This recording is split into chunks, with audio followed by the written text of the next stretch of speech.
residency in the upcoming cycle. Thank you very much again for joining us this evening for the Vascular Surgery Match panel co-hosted by Yale and Vascular and Endovascular Surgery Society VSIGs. We're excited to hear from the 2024 applicants about their advice on matching into vascular surgery residency programs. Before we begin, please be advised that this event is being recorded and we'll be posting it on the VESS VSIG YouTube channel. I would like to thank everyone who made this event happen, our panelists, our audience, and our faculty advisors, Dr. Cassius Iyat Ochoa-Char, who is the faculty advisor for Yale VSIG, and Dr. Daniel Han, who is the faculty advisor for VESS VSIG. I also would like to thank my fellow students who organized this panel, and will take a few minutes to introduce themselves to the audience. And I'll pass it on to my colleague, Elizabeth. Hi, thank you. Next slide, please. My name is Elizabeth Levanga, and I'm a third-year medical student at Penn State College of Medicine, applying in the next match cycle to integrated vascular. I'll pass it to Andrew. Thank you, Elizabeth. Hi, everyone. Thank you for joining us tonight. I'm Andrew, a third-year medical student at Yale School of Medicine. I'm also one of the co-leaders of the Yale VSIG. I'll be taking an extra year for dedicated research, so I'll be applying in next year's match cycle, but I'm really looking forward to sharing this event with you all tonight. So now I'll hand it over to Nidhi. Thanks, Andrew. I'm Nidhi. I'm on a research year right now in between my third and fourth years at California North State, but currently in Chicago for research and hoping to apply to vascular this cycle. And I'll pass to Nabiha. Hi, everyone. My name is Nabiha. I'm a third year at Loyola University Chicago Stritch School of Medicine. I will also be introducing VESS VSIG in the next slide. So for those of you who may not be familiar with our organization, the VESS VSIG was started as a national forum for students interested in vascular surgery to participate in, specifically focusing on students at programs with no home VSIG. So our specialized series aims to reach students in their third and fourth years who are considering specializing in vascular surgery. So tonight's event is sponsored by the specialized subgroup of VESS VSIG. To go into the agenda for our event today, we're going to start with our panelists' introductions, review the 2024 vascular surgery match data, and then get into our discussion with the panelists, and if time allows, go into a Q&A at the end. I'm going to pass it off to Andrew. Thank you, Nabiha. So now I'll introduce our panelists. First of all, thank you so much for taking the time to share your experiences with us tonight. So after each introduction, I'll leave some time and space for panelists to say hi or a few words if they want. So first on the top left, we have Lily Adler. She's a non-traditional medical student, having taught high school science for 5 years before starting medical school. She found vascular surgery during her M1 year when she attended a Zoom talk by a vascular surgeon, and she began doing vascular research shortly after. Lily is passionate about vascular surgery because of the breadth of procedures, the technologies, the patient population, and the opportunity to provide longitudinal surgical care. Outside of medicine, Lily loves to hike, bike, run, and cook. Lily, if you'd like to say hi.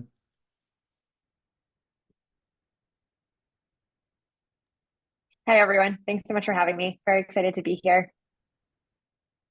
Thank you, Lily. So next we have Ashley Amundsen. Ashley is an M4 at Cooper Medical School of Rowan University in Camden, New Jersey, who recently couples matched into integrated vascular surgery at Rutgers, New Jersey Medical School in Newark, New Jersey. She discovered vascular surgery during her third year clinical rotations, immediately fell in love with the field, and has been actively pursuing it since. Ashley, if you'd like to say hi. Hello, thanks for having me as well. Thank you, Ashley. So next up, we have Katie Bombley. Katie attended medical school at PCOM South Georgia and will be the second class to graduate from this campus. Prior to medical school, she earned her doctorate in nursing practice and worked as a nurse practitioner and first assistant in vascular surgery for 3 years. Aside from operating and quality improvement projects in vascular surgery, Katie spends time working out, creating her own food and wine tours, and soaking up the Florida landscape. Sounds great, Katie. If you'd like to say hi. Hi, guys. Thanks for having me. I'm excited to meet everybody and answer any questions. Thank you, Katie. Next up, we have Chris DeHaven. Chris is a fourth-year medical student from Penn State College of Medicine. He grew up in Pennsylvania and received his undergraduate degree in microbiology and business from the University of Pittsburgh. He matched into vascular surgery at Cooper University Hospital in Camden, New Jersey. Chris, if you'd like to say hi. Hey guys, excited to be here. Thank you, Chris. Now I'll pass it over to Elizabeth, who will introduce the rest of our panelists. Thank you, Andrew. Next, we have Ezra Schwartz. Ezra Schwartz is a non-US IMG and one of the 2 incoming vascular surgery interns at Montefiore Medical Center in the Bronx, New York. Ezra completed a Master of Science in Narrative Medicine at Columbia University before attending medical school at McGill University in Montreal, Canada. In the 2022 application cycle, Ezra applied to Canadian vascular surgery programs and went unmatched. However, he was accepted to the 2-year Master of Medical Science and Medical Education program at Harvard Medical School, where he is currently completing his thesis. Ezra's areas of interest include vascular surgery and the use of technology in patient and trainee education. He's an editor at Audible Bleeding, the vascular surgery podcast, and lead developer, editor-in-chief of the AP-DVS medical student curriculum ebook sent to be released this summer. He can be followed on Twitter at Ezra Schwartz 10. Ezra, if you'd like to say hi. Hi, good evening, everyone. Thank you so much for having me. Excited to meet you all. And I'll throw my email into the chat so anyone can reach out if you have any questions. Awesome, thank you. Next, we have Sarah Myers. Sarah is a 4th-year medical student at Pitt Med who matched at UPMC. She grew up in Columbus, Ohio, and loves to ski, bike, especially to the breweries in the Berg, and do yoga. If you want to say hi, Sarah. Hi, everybody. Thanks for having me. I found vascular late. Happy to talk about that, matching into my home institution and a 7-year program as well. So looking forward to talk to you all. Awesome. Okay, and last we have Nawar Hajazi. Nawar is a final year MD PhD candidate at the Medical University of South Carolina, MUSC. She transferred to MUSC after completing her first 2 years of medical school at the American University of Beirut in Lebanon. Originally interested in general surgery, her plans shifted in her 3rd year of medical school upon discovering vascular surgery. She recently matched into vascular surgery at Mount Sinai Hospital in New York City and will start her residency this July. Nora? Hi, everyone. Thank you so much for having me. It's crazy to think that a year ago I was one of the people in the audience, and this year I'm a panelist. So I really hope that you find this helpful, and I'm looking forward to discussing my experience. We thank all of our panelists, and now I'll turn it over to Nabiha. Thank you, Elizabeth. In our event, we just wanted to give a shout out to the graduating M4s from our VESS VSIG, and here are some of the members of our VESS VSIG and where they've matched. I'm going to pass it off to Andrew to go over match statistics.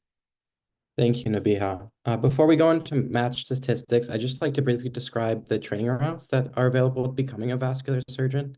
So the traditional route to becoming a vascular surgeon was first doing 5 years of general surgery residency, and then applying into a 2-year vascular surgery dedicated fellowship. With this, you're board certified in both general surgery and vascular surgery. This is known as the 5+2 route. And so around 15 years ago, integrated vascular surgery residency programs were established, in large part due to the expansion of endovascular practice and the fact that in general surgery residency, those that are interested in going to vascular surgery were actually spending a significant amount of their time learning procedures they would never do in their future practice. Thus, integrated programs were developed where residents do around 2 years of core general surgery rotations and followed by 3 years on vascular and endovascular surgery alone. On top of this, many integrated programs do 1 to 2 years of research, and this is known as the 0+5 route. And so now I'd briefly describe the integrated vascular surgery residency match statistics from this year. This is just meant to be a general overview. More granular data can be found in the NRMP website. So overall, there were 79 programs with 100 total positions offered, and with a total of 163 applicants and 99 matches among those applicants for a match rate of 60.7%. And then among the 93 US MD senior applicants who applied, there were 77 matches for a match rate of 83%. And among DO senior applicants, there were 8 matches for a match rate of 61.5%. And so, as you see at the bottom, integrated vascular surgery residency programs are growing every year, with new programs being created or established programs adding additional position at their institution. And so you can see in 2022, there were 75 positions offered, and now in 2024, there were 100 positions offered. So now we'll switch gears and turn to the Q&A, starting with Elizabeth and our panelists. Okay, great. We're going to get started with questions. Some of these questions are directed to specific participants and panelists due to characteristics of their application. Others are directed to all panelists. One of these first questions, the question why vascular, is for all of our panelists who feel comfortable to answer. We'll go through all three questions and then we'll start with Sarah. First, why did you decide to apply to vascular surgery? Second, what else were you considering? And third, when did you decide to apply for integrated positions? Sarah? Yeah, I'll get us started with this. So like I mentioned, I found vascular really late. I actually found it in 4th year. So by nature of being on this call alone, I think you all are ahead of where I was last year. So props to you guys. So I was interested in, I knew I wanted to do something, with my hands. I was interested in general surgery and interventional radiology. And I actually thought I had decided on interventional radiology. And then I did my acting internship at UPMC, where I was a med student, now where I matched. And that really just made me fall in love with vascular. I love endovascular things. That's why I was interested in interventional radiology to begin with, but it was really the amazing open cases in vascular and the patient populations that I got to work with that really sealed the deal for me. So that's what else I was considering. So when did I decide to apply for? I guess it was, I had to look back at like my emails, and it really was I think end of August. I had decided I dual applied, so I'm happy to talk about that as well. I was kind of told by advisors that it wasn't really necessary, but I think, when you're at that point of, I knew I wanted to do vascular, and but when you're at that point of submitting your application, your nerves are running high, and I just thought it was like the safe thing to do. So I applied for both integrated and general surgery. And I think we get into that more later in future questions. But I think that I would say that was August, which I know is much later than when most people decided to apply. I hope that answers everything. If I missed anything, feel free to ask. It does, thank you. And any other panelists who want to respond, please feel free. I can go ahead. So for me, I was already leaning towards general surgery before entering medical school, basically. And then when it was time to go back to 3rd year, I kind of wanted to keep an open mind. So there were certain specialties that I wanted to explore, and that kind of answers the second question. So I wanted to explore emergency medicine, and this is very different from vascular surgery, but dermatology as well. But in mind, I knew that general surgery was the top. So after doing some of my rotations, I was set on general surgery. But then on my 3rd year surgery clerkship, which was back in January, so January of 2023, I was placed on the vascular surgery service. And at that point, I had no exposure to vascular surgery. But just 1 week through it, I knew that that was the only surgical subspecialty that I want to pursue. There are a lot of reasons. I think Sarah kind of discussed the patient population. I really just enjoyed working with the patient population in vascular surgery, the majority of which is older and less privileged. And I kind of felt that I connected with these people. And the fact that we get to have long-term relationships with them is something that I really value, because this is something that's not present in all surgical specialties. And on top of that, I am someone who has always been interested in public health and, awareness and patient education. And in vascular, a lot of our pathologies are due to modifiable risk factors such as smoking or uncontrolled diabetes or obesity. So the fact that I can engage in such conversations with patients and increase awareness and, you know, be with them during these journeys is something that I'm really looking forward to. Another big reason for me was how varied vascular surgery is. So you have the endovascular, you have the open, you have wound care, you have cosmetic procedures like sclerotherapy. So that really made me realize that it's a field where you can do so many things. And I'm someone who doesn't like to do the same thing over and over. And I think vascular is perfect for that.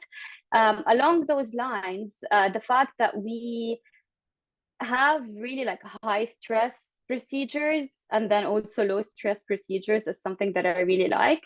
So it's crazy to me that in one day I could potentially manage a ruptured aneurysm and then do sclerotherapy in clinic. So that kind of balance also was something that I really liked. And then let me look at my notes. I think one of the most important reasons is I really, really liked everyone in vascular. So I loved the attendings that I worked with and I loved the residents. And before doing my away rotations, which we will talk about later, there was a voice inside my head that was saying, what if you only liked it just because of your institution? But then I did my away rotations and I realized that I just love everyone in vascular surgery. And I feel that this is a field that I belong in. So I think that answers the first question.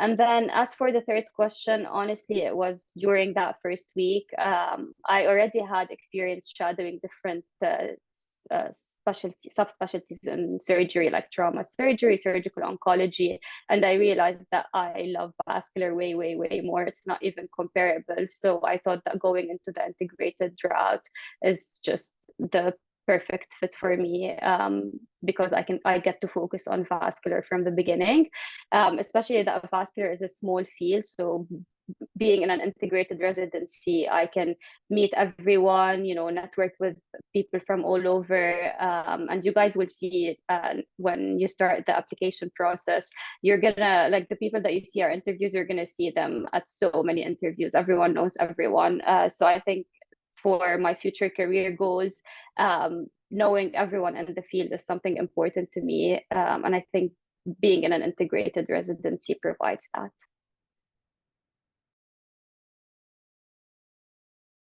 Ezra, please feel free to jump in. Sure.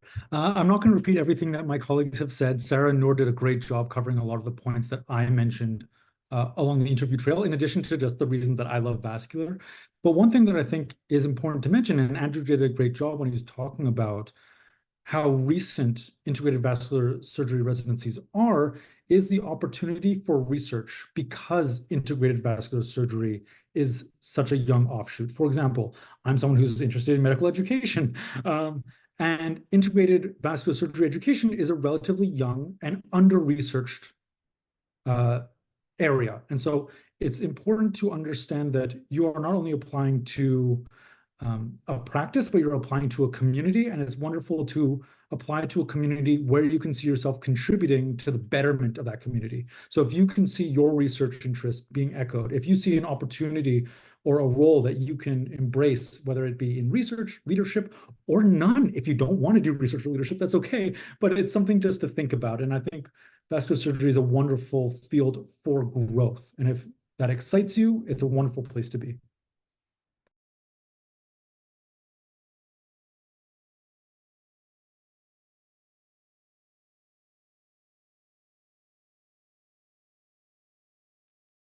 Thank you so much for sharing, everyone. Do we have any more panelists who want to add to that?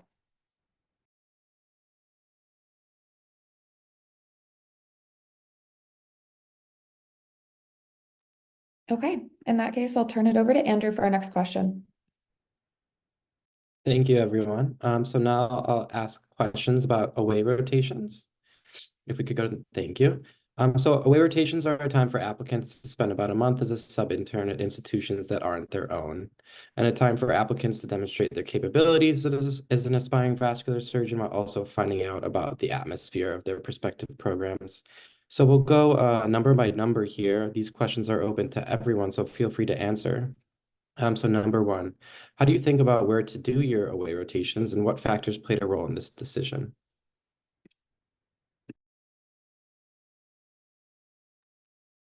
I can tackle this one. So I did 3 away rotations. I go to medical school in New Jersey. I am born and raised in New York City. So everything in my life has been confined to a very small area.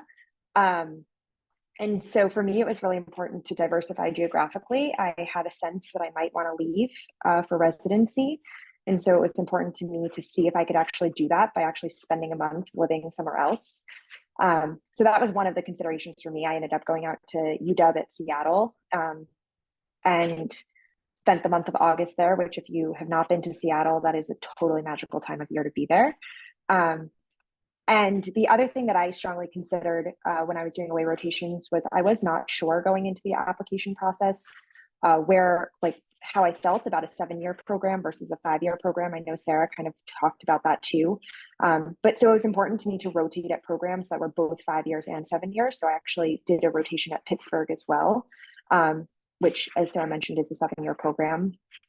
And then I did my 3rd rotation at Mount Sinai in New York, which is 5 years, and that was close to home. So those were some of the kind of main considerations there. I also wanted to get a sense of programs from a cultural standpoint. So places that kind of had different reputations. I had heard that Pittsburgh, for instance, does a lot of open surgery, and that was something I really wanted to see. I had heard that Mount Sinai was very endo heavy. And every program, when you go on the interview trail, is going to tell you that they hit their case numbers. They do hit their case numbers. I think I really can confidently say this coming out of the interview cycle too, that like every place will train you to be great. There are so many great places, and vascular is so small.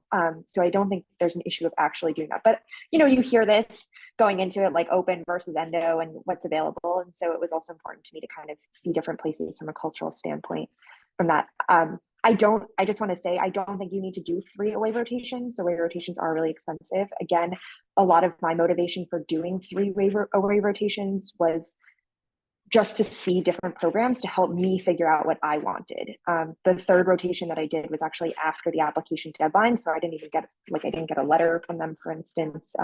So I truly wasn't doing it for that purpose, although that is a strong consideration. And, if you're going to spend several $1,000s doing an away rotation, you should think about who you want to write a letter and kind of what you're going to get for your application out of that as well. So I think it should be a very thoughtful process. But those were kind of the main considerations that I had when doing it. It was also really fun, I have to say. Like, I really loved all the residents. To this day, I text with residents from each of the places I did rotations. It really helped grow the kind of community in vascular. And they were, I just feel like everyone was kind of an amazing cheerleader for me throughout the interview process. And that was so nice to have as well. Great. Thank you, Lily. Does anyone else want to add to number 1? I did wanna. Oh, go ahead. No, go ahead, Kate. I just wanted to add, I'm a different applicant. Maybe Lily could, I don't know if she can identify with me, since we both are non-traditional.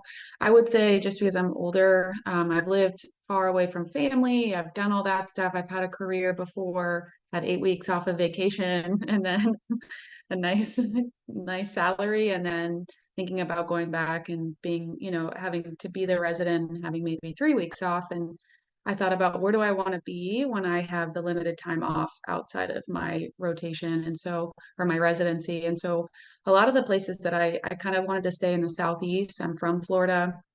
So I rotated at, the bigger academic institutions in the South, or they had like UAB, Emory, MUSC, USF.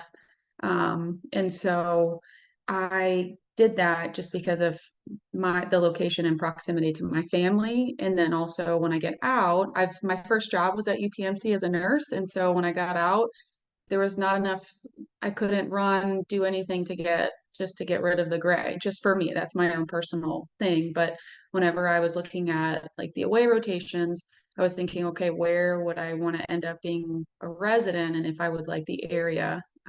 So I know that might be lower on your priority list depending on the type of applicant you are, but I really wanted to live and, experience whenever I did the rotations, like what would it be like to actually live there. So on top of, you know, all these programs, you're going to get great training. Dr. Escobar from Emory is like, you're going to go anywhere, you're going to get good training. It doesn't matter, like, because you can't be accredited and not get good training. But it's more of, where do you see yourself and enjoying, you know, the limited time you have outside of work. So that's kind of how I pick some of my rotations, on feeling like as if I were a resident there and living there and what it would be like. So I just wanted, my experience is very similar to Katie and Lily, but I just wanted to add how like I started thinking about the places. So basically, when I realized that I'm interested in vascular back in third year, I like got a list of all the programs that are available, which were I think at the time 75, and I started looking through their websites. I saw the residents that are there in case like I recognize anyone from either my institution from Lebanon, AUB, or from MUSC, and I actually did.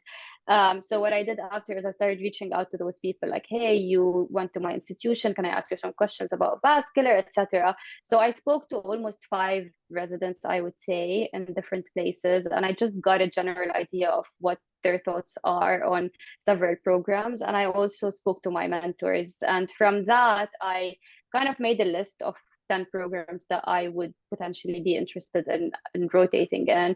And then I took it from there.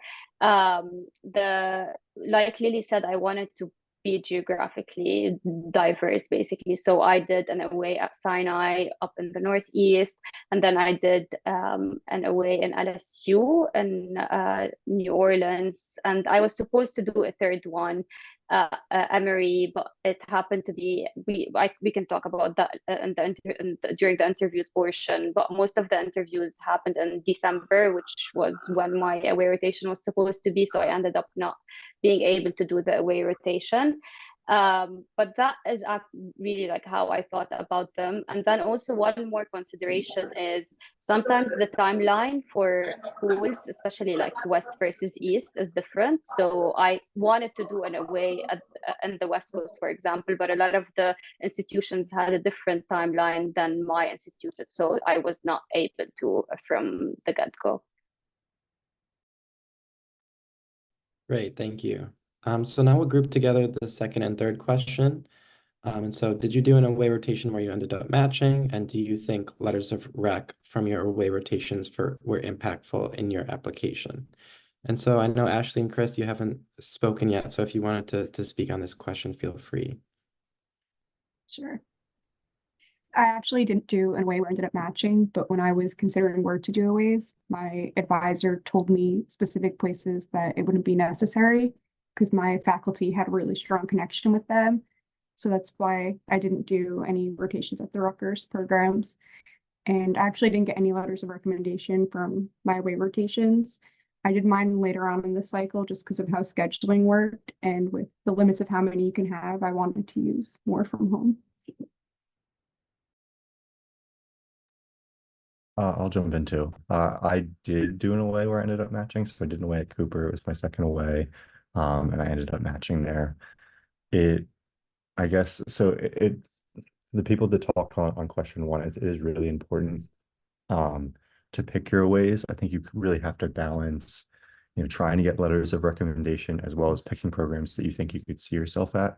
My mentors were very strong in the first of those, and that, you know, you go on aways to get letters of recommendation, kind of build your application. But you know, I tried to balance that with my own priorities. I think letters of recommendation were pretty impactful.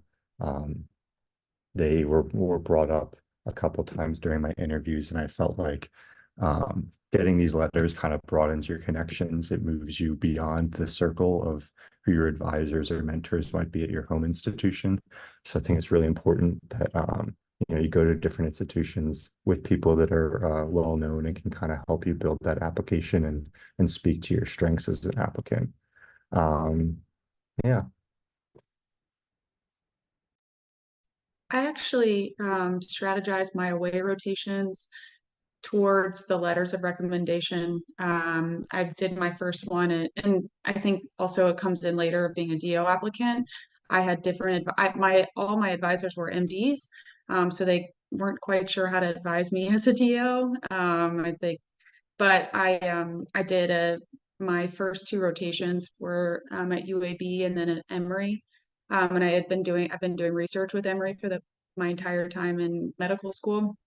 And so just having those on my application, every single interview I had, they asked me if I, knew Dr. Beck, if I knew, big people in vascular, because it is such a small world, as we all know.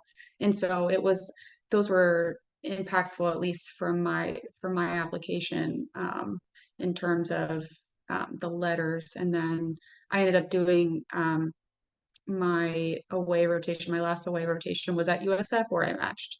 And so what I ended up doing was getting different letters, follow-up letters from after I finished those away rotations, and emailing prospective like places that I had interviewed at. My mentors had suggested that I send those as follow-up to support my application even after it was submitted.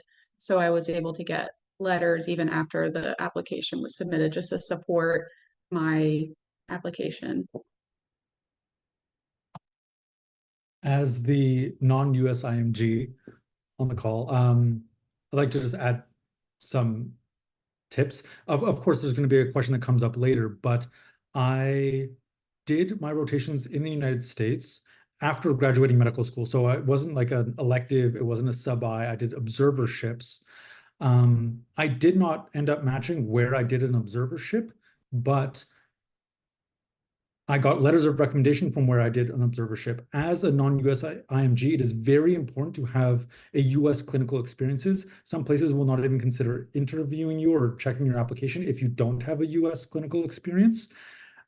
It's important to have a letter of recommendation from an American vascular surgeon to complete your application. Now, the place that I did end up matching, the program director there is very, very close to the location where I did a US observership and where I got a letter. So I think this is a point that's valid for non-US IMGs and US graduates, is that if you do, or if you get a letter of recommendation from a site that is not your home institution, i.e. an away site, the vascular surgery community is so small that it increases the net of trusted individuals that will contact your letter writer. And along the interview trail, and as places are ranking you, specifically in vascular surgery, people will call people to say, you wrote a letter about this individual. What are your final thoughts? What are your unofficial thoughts off paper? And so if you can kind of broaden the net of people that are writing those letters to have access to a broader network of trusted individuals, I think that it pays off.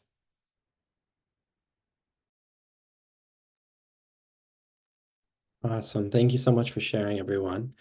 So now I'll pass it over to Valia, who asked questions about the application process itself. Great, thank you very much for your answers. Our first question is for all applicants. It's very general and broad, but if you could share with us what you were looking for in the programs you're applying to, and we'll start with Noor.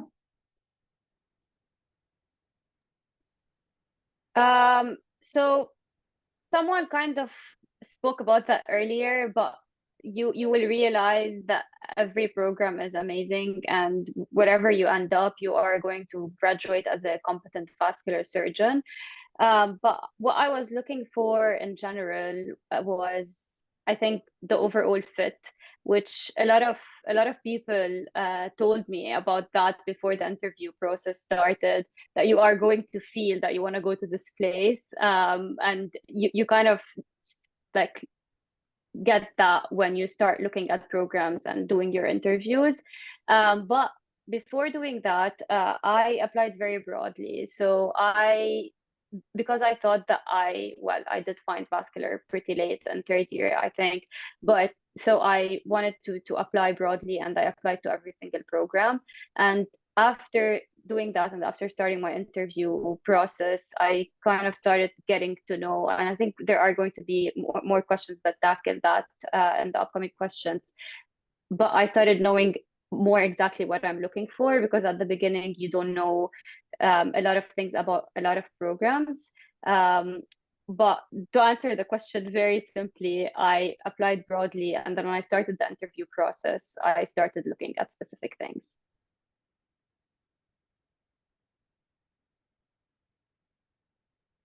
Great, thank you. Anyone else would like to share their thought process about this? I can share. So I, like Nora, also applied to many programs. I, kind of going in was nervous and anxious, and, so I applied to 54 programs. Kind of to Katie's point before, I didn't apply to programs that were in locations that I thought really would not be feasible for me in terms of life outside of medicine. So that was kind of, I did apply broadly, but then I think once I started getting interviews and I was thinking about what I was actually looking for, that's when I really started to think more seriously about whether I wanted to do extra research time. That sort of started factoring in. I started really trying to get a sense of the culture from the programs that I was interviewing at. And I think actually the away rotations that I did helped me know what to ask and what to look for, which I don't think I would have known prior to doing away rotations, because I didn't realize how different places can be. So that kind of helped me try to figure out the culture. Other things I looked at, as a woman in surgery, I did look at whether or not programs retained their female trainees. If they were only retaining male faculty, that was something that seemed troubling to me. I did look, for instance, at whether trainees had families, what their lives kind of looked like outside.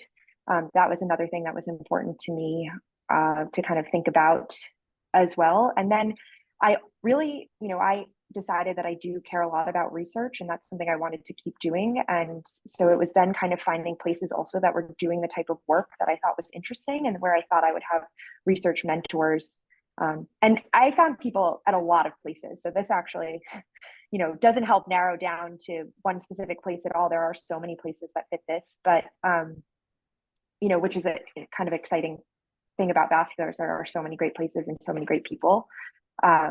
But those, culture is, I think, once the interview process started, kind of the number one thing that I was really looking for, and mentorship and what that learning style, teaching and learning and mentorship style looks like.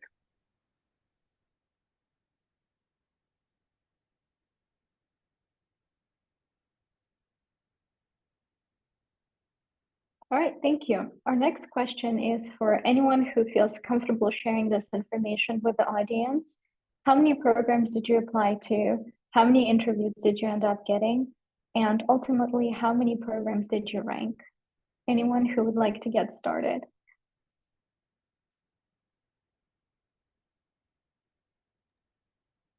I can answer this.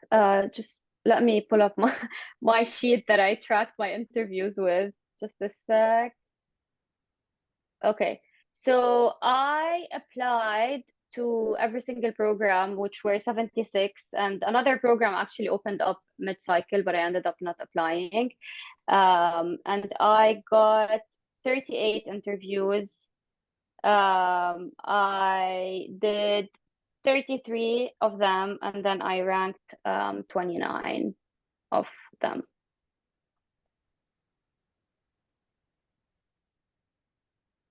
Yeah, I can follow up to this. So I applied to 60 programs. I also dual applied. I'm trying to remember how many.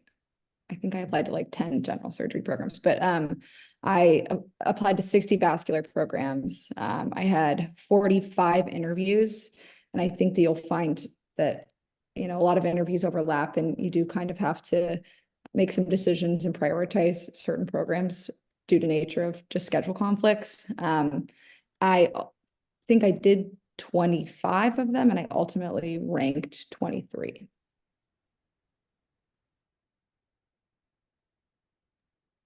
I just want to say to anyone who doesn't know, you have to pay for programs above 20 that you rank. So that sometimes factors into decisions of how many programs to rank or not. But you get charged by the program for every program it's above $30 20. right? $30, I think, per program. Yep. And it's extra if you rank more than one specialty, and even more if you couples match. I applied to at least 60 of the integrated programs, and I had 35 interview invites. I went on 30 of those, and then I ranked all 30. I also applied to general surgery. I applied to 45 programs. 25 had vascular fellowships, but no integrated program. And then the other 20 had no vascular fellowship or integrated program. I didn't apply to general surgery anywhere that I applied it to integrated because some places look and ask about that. And then I didn't rank all of the general surgery because I couples matched, and it was kind of affecting our ability to put more vascular combinations. And it was also very, very, very expensive. So set money aside for it or take out more on your loans if you're going to do the same. Yeah, sorry, I forgot to mention as well. I didn't end up for similar reasons, not the couples matching, but due to just cost, I didn't end up ranking any general surgery programs. I applied, don't cringe. I applied to 24 vascular integrated programs and maybe 5 general surgery, all in like the state of Florida. I had 18 interviews and then I only ranked maybe 9 or 10. But I can talk about that and, privately to anybody who wants to hear about that, my decision making for that. Great, thank you so. Oh, sorry, go ahead. We're just going to do the IMG perspective. I applied to every single program in the United States. Apart from financially it being kind of a lot, as an IMG, I felt that I needed to, frankly. Now, from applying to every single program in the US, all of the vascular programs, so that's 78. I then applied, or something like that. I then applied to prelim gen surg at my top 10 that had prelim gen surg, just as a way of getting in to that institution. I also applied to Canadian programs and in vascular surgery, of which there are only 9, and family medicine, which was my backup, because it was something that, if I'm not going to do what I want to do, I at least have a life. Now, I got 18 US interviews. I took them all. I got 1 prelim interview for in the US. I got 7 Canadian vascular interviews and 8 Canadian FAMED interviews. I took them all. Again, this has to go with not matching the first time around and needing to get a job, but also as an international applicant, you're going to get fewer invites, but that means that you're actually able to take them all. So it worked out. And I ranked 12 in the US because there were many places that I don't know would have been a good culture fit, not only institutionally, but geographic wise. And I ranked a variety of Canadian programs. However, if you are an IMG, it's important to consider when the United States match occurs compared to the match at your home country. And we can talk about that offline. Ezra reminded me of something, so I just want to add that I don't know how I forgot it, but that's my biggest reason for applying to all these programs is even though I'm not an IMG, I do not have a US citizen, so I was not sure like if that would affect how many interviews I would receive. So that's also one other reason why I applied to all programs. But I think like if let's say I was a US citizen, I think I would have applied to around 50.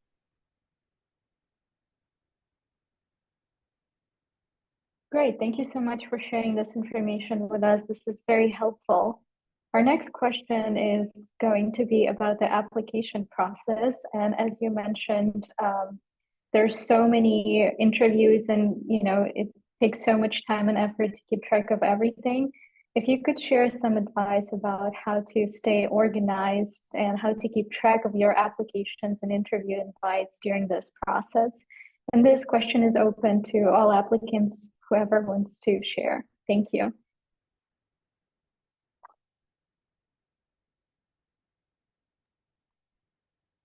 I can go. I had a huge Excel sheet on Google Drive. And like on that sheet, I had all the programs that I applied to, whether I received an invite or not, the dates that are available. And then it's also very helpful to put, like, let's say you scheduled an interview on December 14th. It would be helpful to have a column, for example, that has the alternative dates for that specific program, because you might receive other offers later on in the process that are at the same time, like on December 14th. So then you can know quickly, like, whether you should email a program coordinator in order to change an interview. So that would be very helpful. And then after interviewing with each program, like, I had a separate sheet that was dedicated for each program. And on there, maybe one day before every interview, I would read about the program, ask some people about it, and then I would put in my objective data. Like, for example, does this place have a fellowship in vascular or not? What kind of visa does this place sponsor? What is their teaching curriculum? How many faculty do they have? How many residents they take per year? Whether they have required research or not? Whether, let's see, what kind of off-service rotations they have. So all of these information I would try to populate before the interview. And then during the interview day, usually there's a presentation by the program director, and then you have a Q&A with the residents. So I would, whatever extra information or other questions that I have that I could not find from my research, I would ask and then basically put in that sheet. So for example, whether the program gives loops or LED, if they have parking, if they have a gym, that, like, the minor small details that are actually important. I know that a lot of people do like an objective scale to rank places. I personally did not do that, but one thing that I did is, as I was doing every interview, I was ranking as I go, basically. And I feel like at the end of it, when I reached the end, I kind of had my rank list ready, and I just did a few minor adjustments.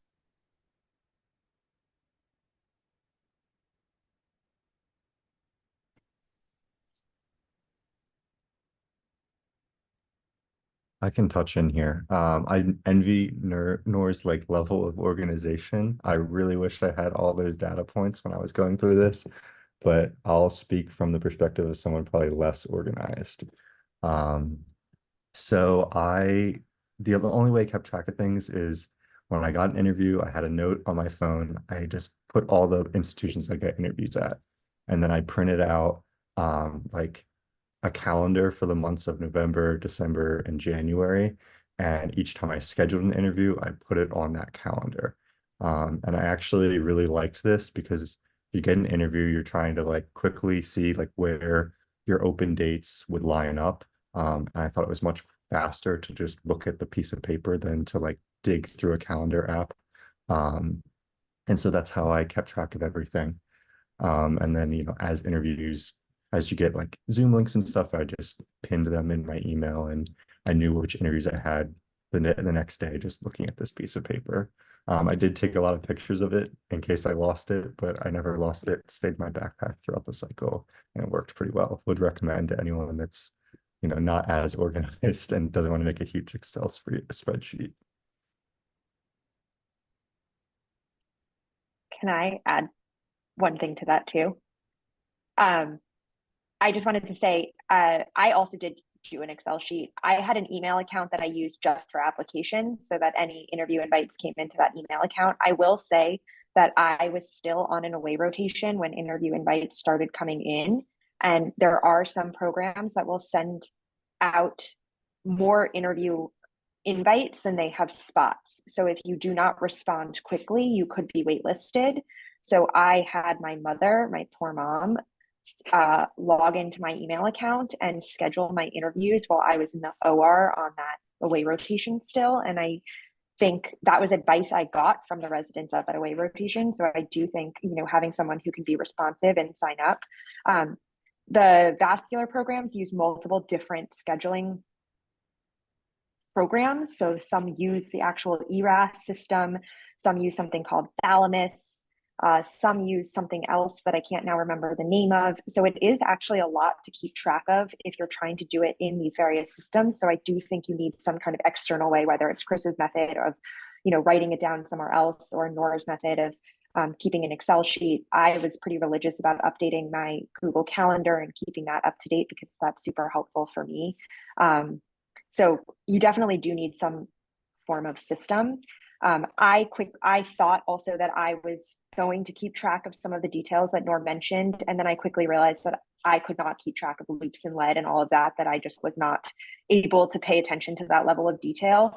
And I kind of grew comfortable with that idea, which I agree that those are important things, but I ultimately felt like those were not the things that were going to make me, like the call schedule was not the thing that was going to decide a program for me.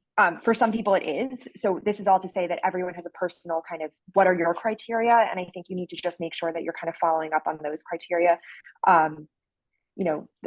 Whether you get meal cards or those sorts of things, that was not for me what was going to make or break a program. So I found the things that would make or break, and those were the things that I sort of kept in mind. Can I add to that? Thank you so much. Yeah, sorry, just quickly, but yeah, so as Lily said, once you start the interviews, you will realize like what things matter to you. For example, one big thing for me that I didn't think about before the interview process is the number of sites that you rotate in as a resident. So some programs you're at one hospital, other programs you're at 10 different hospitals. So for example, that's one thing that I realized is very important to me, and like I was keeping better track of that. So you just get a sense of what you want once you start the process. Sounds good. Thank you. We'll move on to our next question about personal statement preparation, and it's open for all panelists if anyone would like to start.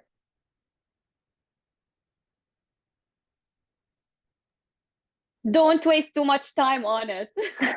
I felt like I put so much time and energy into the personal statement, but like if you put yourself in the shoe of a program director or whoever is deciding who they're going to interview, they're not going to read it word by word. They're going to just skim through it and see if there's anything interesting that they want to talk to you about. But just don't spend so much time on it. Just really be genuine and write why you're interested in vascular and what your future career goals are. Now I'm going to say the opposite of Noor and say spend a lot of time on it, just because I think it's important to understand that the applications just take time. You're going to take time to write and rewrite personal statement. You'll likely take time to write and rewrite your most meaningful experiences. That's okay. Know that everyone goes through it, but try to plan for it. So if you have the opportunity to start early, it's better to do it now piecemeal than kind of do it at the end.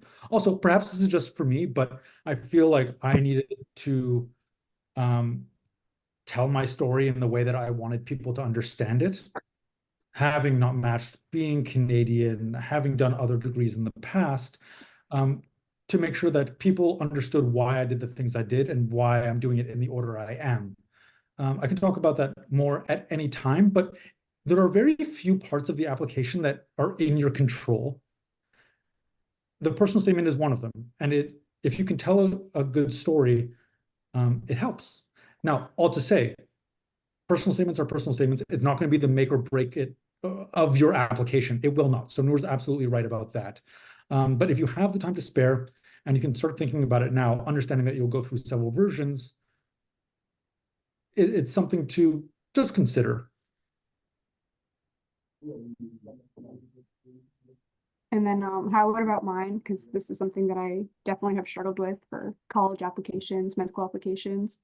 Early on, I had a running list of things that I knew I wanted to mention so that when I was writing it, I knew what I wanted to write about. And then I definitely had a lot of help from my partner and family who are better at writing and have writing degrees to make sure that it made sense. And then one big thing with dual applying is you'll need 2 personal statements, but they don't have to be entirely different.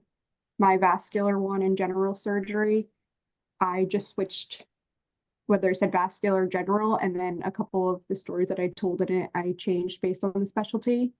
when you're applying, especially for general surgery, look that the programs don't require that you have a paragraph specific to why that program. I don't know if there was any vascular programs that had it, but I know 5 of the general surgery programs I applied to had it. And if you didn't do that, they wouldn't review your application. Some Yeah. programs had that, but it was only a few, like 3. I'll just echo the point of like, I've definitely felt like coming to vascular late and having, I felt like on paper, I didn't really look like this traditional vascular applicant. So I definitely felt like I had like a story to tell. And I thought the personal statement was a good place for me to do that. I definitely did get some advice though from mentors, like you don't want it to stand out really. So take that for, what you will. But I think just being honest, and another piece of advice was like, don't just, and this was also for answering like the why vascular question in interviews. A lot of people, who's reading your application or who's interviewing you, like they know why vascular is great. Like they chose the field for, their own reasons. So I was advised to not just like laundry list, like why it's a great specialty, but like kind of try and make it a little more unique to you. And I guess like your path to the field. Just to echo what Sarah said, I agree wholeheartedly with that. And I think it's important to have other people read your personal statement before you submit it, because you can think that you're telling a great story and it sounds great and you're telling it in the way you want to, as Ezra said, which is important, and it may not land the way you think it lands. So it's really important to have other people read it. On one of my sub-Is, my co-sub-I and I became quite close, and we read each other's statements. That may not be the way most sub-Is go, but for me, that was actually really, really, really helpful. And it was helpful that she also was applying into vascular surgery because she knew what we were both trying to say. And I will say it was amazing how different our stories were, even though we wanted to go into the same field at that time. I also had, it's important to read it for grammar. Like you don't, when I applied to college, I wrote in one of my applications that I have large cat, and I forgot to say A, and like that still haunts me. So don't, submit a statement that says something along the lines of like, I have large cat, because you just don't sound great. So I also take Nora's point, I don't think you need to spend years on this. Get a clean version, get something that sounds good. But I do think having other people read it, both in and outside of the field, is important. The other thing is that you probably need to have a personal statement done sooner than you might think. If you do away rotations early and you ask for a letter of recommendation, some of your letter writers might ask you for your personal statement, and they might ask you for it in July or August if you are doing a rotation at that time. So it's important to have something that you can share sooner if you might be in that situation, because it helps your letter writer kind of see what you're saying. And actually, one of my letter writers who read my personal statement in August then actually gave me feedback.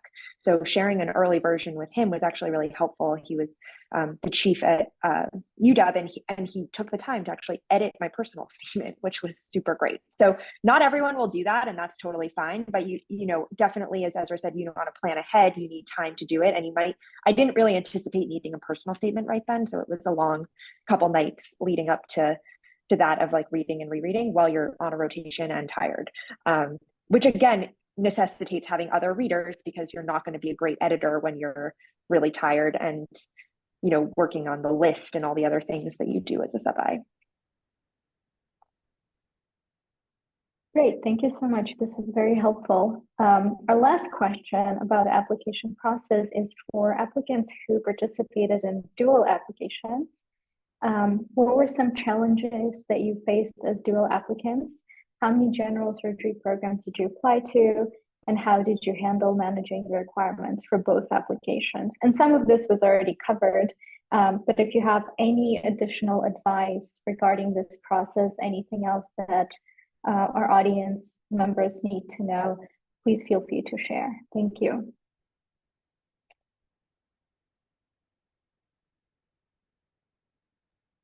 I know I've touched on this a little bit, and in the end, I didn't end up ranking general surgery programs, and I ended up doing like one interview, mainly due to conflicts. So I'm not the best person, I don't think, to speak on the dual applying process as a whole. But one thing that I do feel, and I think that some of the people who I applied with who also dual applied had a similar sentiment, was that I think it's I think that there's a lot of people who like want to do, who are all into general surgery. And I think that like other applicants who are like just applying general surgery, like that is their thing. They have this beautiful general surgery application. And, I think while I didn't look, it's not like I had like a ton of vascular things, but I think from my letter writers and the rotations that I did do, I do think that my application ended up looking in the end like a vascular applicant. Even though I had my general surgery personal statement that was separate, I do think that in the end it came across that way. And I didn't end up getting that many interviews. I think I got actually, I think I applied to 20 general surgery and I got 4. I got 4 interviews. And so the proportion wise, I just remember thinking, and from other people I talked to, it's not really so, I think it's made out to be something that you can kind of like fall back on, but I think that it's gotten more and more competitive as the years have gone on. And so I don't know, I think if you feel like you could do vascular and it's as a way to save money, I think it's just something to consider. I don't think it's quite the thing to fall back on that people used to believe it was, if that makes sense. I think that to follow Sarah, like if you have like if your application is very vascular surgery oriented and you are dual applying, you have to be prepared to speak on, okay, why that general surgery program? And so you would be looking at those general surgery programs that are graduating people into fellowships that are doing vascular or trauma and things like that. And so, having conversations like that when you're on those interviews, thinking about, at least when you're applying, if you're open to doing the 5+2 or the integrated, if you ultimately know that you want to be a vascular surgeon in the end, strategizing your application to general surgery programs that do graduate or have a good vascular volume or, experience there while you're there as a general surgery resident. I think being able to speak to that at your interview, especially if your application is very vascular surgery oriented, and then you have these like 10 outlier general surgery, they don't know this, but you're applying to general surgery as well, being able to speak to how that general surgery program is going to um, meet your needs in terms of ultimately getting to be a vascular surgeon. And I know this isn't speaking to integrated vascular, but ultimately, if you're on this talk, you want to be a vascular surgeon, and there's 2 ways to get there. So, I would say your mentors would say you want to match, you need a job, and we've all said that. So, being both ways are equally great. So I think just being able to speak to that, I think would be important if you are going to dual apply.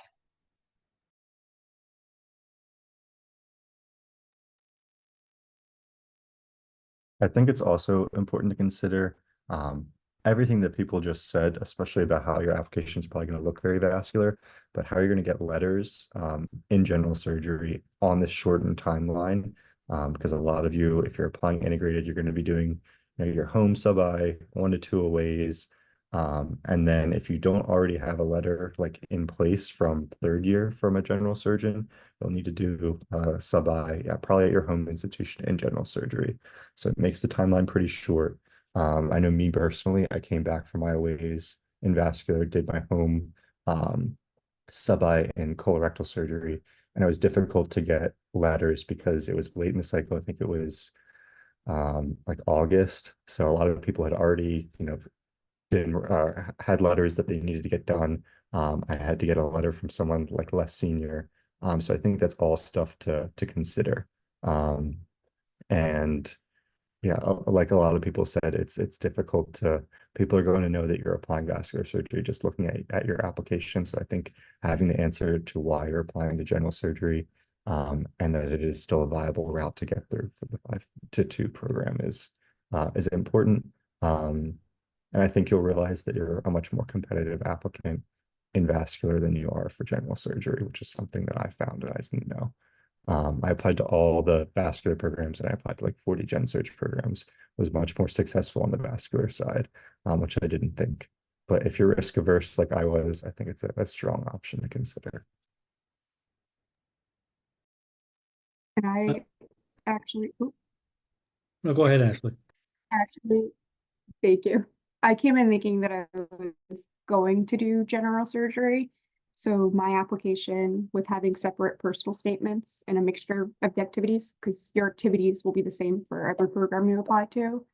Mine didn't seem too vascular, but I actually didn't have a single letter of recommendation from general surgery, and I had 16 interview invites.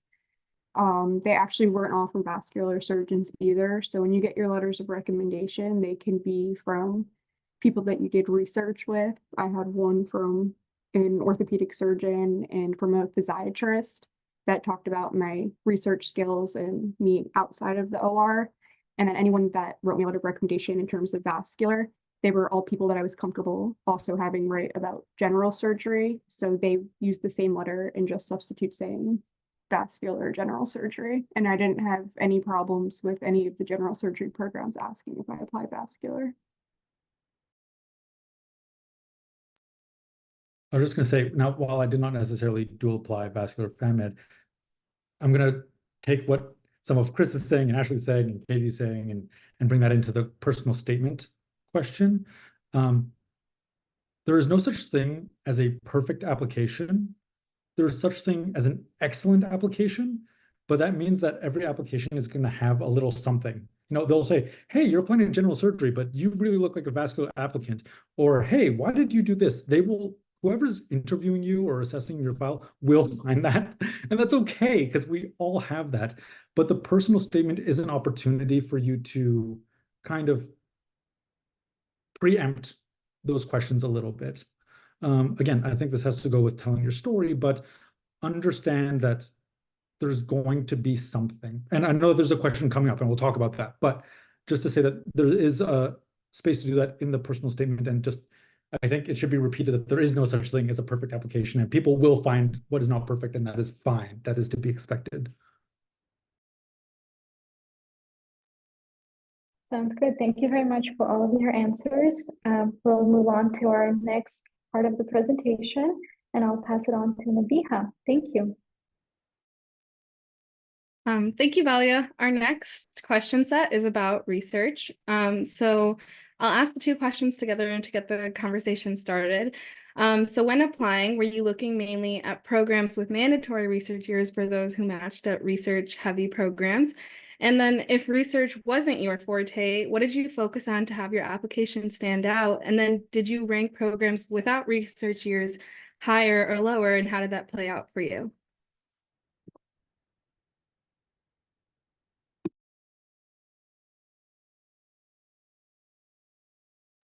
So I don't know if you guys know, like USF in Tampa is a 5, and then it has a 1-year mandatory research year.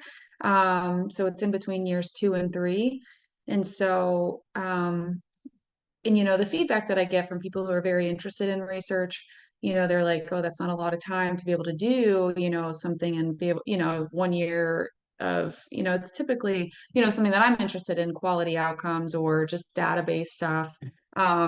And so, I looked at programs, typically 5 years, and then also without the research, even though I don't mind doing the research. And I think what people have to realize is whether you're in a research program or you're not interested in research, you're expected to produce research as a resident, and GME mandates that whether you have a dedicated research year or not. So I think the extra year a lot of times can be looked at depending on if you're not. The silver lining in that is, the time outside of clinical requirements or things that you're expected to do, you can take that time to kind of catch up. And that's what I'm planning to do with use that time. I've been advised by senior residents at the program I'm starting in July, that you get to have, you don't have the clinical expectations, you're not on call, and then you get to really focus on the things that you're interested in research. So I would say the programs that I looked at were definitely just straight 5, and USF had that 1 year, so that was a little bit more intriguing to me than doing a dedicated 2 more years. And that is only based on if I were not 35 and I was maybe younger applicant, and maybe if a different, just being a female and not having to start, starting different things, so being a surgeon, I probably would have, not been so shy into applying to programs with 2-year mandatory research. So I think, Oh, sorry. go ahead, Ezra. There are pros and cons to both. I think first thing to think about is that there aren't that many programs with mandatory research years. There are maybe, 7. However, those 7 programs are stellar programs. And so don't discount those programs just because they're research years. Also, a lot of those research years, for example, University of Michigan, there was a major in medical education research, and they have some of the best surgical education researchers in the country at University of Michigan. Yale, amazing opportunities as well. So I think that there are massive pros and cons to both. Some of the pros of doing research. Let me do that because there are just fewer programs, and so let me argue for them. One is having time to have a little bit of a life. Some places you don't do any call, some places you do reduced call. This is the time when a lot of people get married. This is the time where a lot of people have family. I know that paternity leave in the United States compared to paternity leave in Canada is very different. And so it would be nice to have kind of a 1 to 2 years of being an actual father. In addition to that, and this is kind of a crazy way to think about it, but residency is kind of the beginning of your job search from day one. And so if you have 2 dedicated years where you can be sure that you are publishing research that you really want to do rather than maybe departmental research, if you are able to build a name for yourself within the vascular surgery community, and again, name in the community does go a longer way than perhaps it should. When you're talking about equitability, it will set you up potentially better for the job search that happens at the end of residency. In addition, you do have more time to get your open numbers. I mean, one of the reasons that I think Duke has some of the craziest operative numbers in the country as far as open endo balance is because they have 2 years of research where you're actually doing quite a bit of parachuting. There are other institutions where you do much more parachuting, but it's an opportunity, of course, for them to have even more impressive numbers. That's kind of maybe some of the business side of residency programs. But I do think that at first I did not want to do 7 years. I'm turning 31. I wanted to have a job before I'm 40. And as I was going through the interview trail and I was getting interviews at some of the places with researchers, I said, you know what, I actually would really like to go to a program with research years. And I ranked a lot of the programs that had these 7 or 6-year programs in my top 5. So understand that there are massive pros and massive cons. What you think is important now might change while you're on the interview trail. And in fact, I can almost say it will, guaranteed, and that's okay. Just know that they exist and understand that there are way more 5-year programs than 7 years, and you'll make it work. That's okay. One thing to add, Ezra, I think it's more than 7, but not way more than 7, but it's more than 10, I'm sure. But one thing that I wanted to say is if you're interested in research and you're interested in a program that doesn't require research, a lot of programs are very adaptable, and a lot of program directors actually would love if you would tell them like, hey, I'm thinking of doing some optional research. So that is always a possibility. So make sure to ask. And then as far as just answering the question, for me, so I'm like a glass half full person. So I always just take the positives of everything.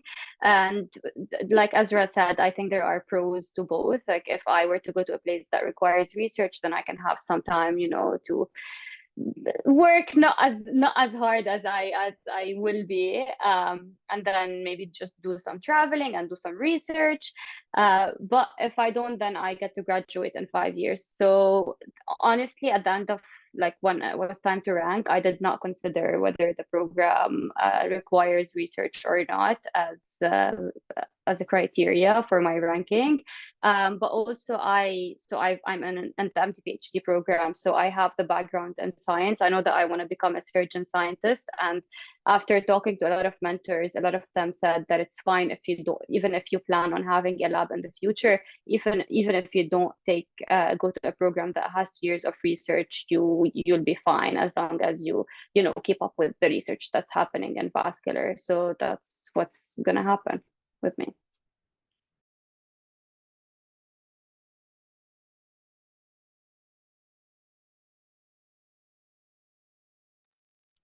I think I'll jump in here too.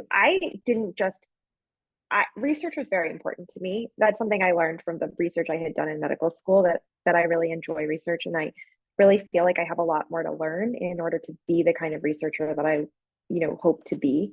So for me, research years ended up being, something that I was really looking for, or at least really the mentorship. So it was finding places where people were doing research, and I thought they would be able to teach me and mentor me, and kind of get me up to the level that I wanted to be. And I don't think that extra research time is a requirement for that at all, but I do think kind of paying attention to what kind of research is being done. Do you find that the work that's being published at that institution is interesting and impactful, and the kind of work that you want to get involved with, and that the people doing it will be willing to teach you and train you if that is something that you want? So this was a big thing I talked about on the interview trail. It's something I asked of programs. I really tried to figure out what the specific opportunities were for this kind of professional development at each program. And I also kind of took into consideration too, I agree with all the family planning messages that have kind of been said so far too, but also like, were these research years productive? Were they worth it? Like, you are sacrificing an attending salary for the year, and is it worth it? And if you want to do a master's degree or something, which is something I was looking into, there were some places that I would have had to pay to do the master's degree. And I'm overpaying for things. It's time to get paid. So even if it's a small resident salary. And so that was the other thing that I kind of considered. I do think, thinking about what kind of clinical opportunities can you moonlight, can you keep up with your skills? What was the reintegration like after that? I matched at a place where people have stayed for their research year, or they've gone elsewhere. And I actually thought some of the opportunities that people pursued elsewhere were really interesting, as much as I love the opportunities that are available at that institution. So I think the first thing to figure out is how much you care about research. For some people, they just want to be a clinician, and there's nothing wrong with that. And I think increasingly to match, everyone feels like they have to do research, and I actually think that creates a glut of crap research that is a problem, but it's not our problem. We all have to play this game. But I think if you really like research and you want to keep doing it, then being excited about it and finding a place that's going to kind of help foster that in you is really important. And if you don't like it, then finding a place that's going to let you kind of do the bare minimum and really train you to be the kind of surgeon you want to be, because ultimately it's your life at the end of the training. So you kind of have to figure that out. But I found also, I mentioned this in the chat, but I just want to say that, the interviews that I think were my best interviews were the ones where I think people really read my application. That's the first thing. I went to some interviews where I felt like no one had read my application, and then it was hard to kind of have a real conversation. And the ones that really read my application and then kind of tried to talk to me about the specific opportunities they have at that institution that might be of interest to me, or that I could ask about, and we could have a very kind of real conversation, I think were the most exciting interviews to be a part of, and to learn about the research. Like, that's a great time to learn about the research. I would look up attendings, I would read their papers, and I would try to ask them questions about what they do, and then also about their mentorship style, because it's one thing if they do the research, it's another thing, are they going to train you to grow and keep learning in the ways that you want to keep learning? So I think kind of identifying what it is that you're looking for and what your goals are is kind of the first and foremost. And I agree with Nora, like, you can do anything from anywhere. So also keep that in mind. Like, there's a lot of possibility, but you just have to know your background and kind of where you're headed. One thing that I wanted to add is some of the programs that have required 2 years of research actually call it like a professional development time. So it doesn't have to be like basic science research or clinical research. Some programs actually would have you do an MBA or a Master's of Public Health if you're interested. So also keep that in mind. Thank you so much for. I just wanted to say one thing quickly that Lily mentioned. I think that the clinical opportunities during the research time was really important to me. I have this like fear of, when you're on those dedicated, professional development years, people would talk about, I miss being in the OR so much. And I didn't want to feel like I was losing my skills. So I really sought out places that within the research years they had, because that's not the case at all programs where they have not only really good moonlighting opportunities, but making sure that it's, within vascular, or that you have some vascular moonlighting opportunities was important for me. Can I add one thing? Sorry. But I can see that we have a lot of IMGs and non-US citizens in the audience. So one thing to keep in mind for the research or professional development years, if a place allows moonlighting, if you are on a J1 visa, then you wouldn't be allowed to moonlight, whereas if you are on an H1 visa, then you can moonlight. So keep that in mind.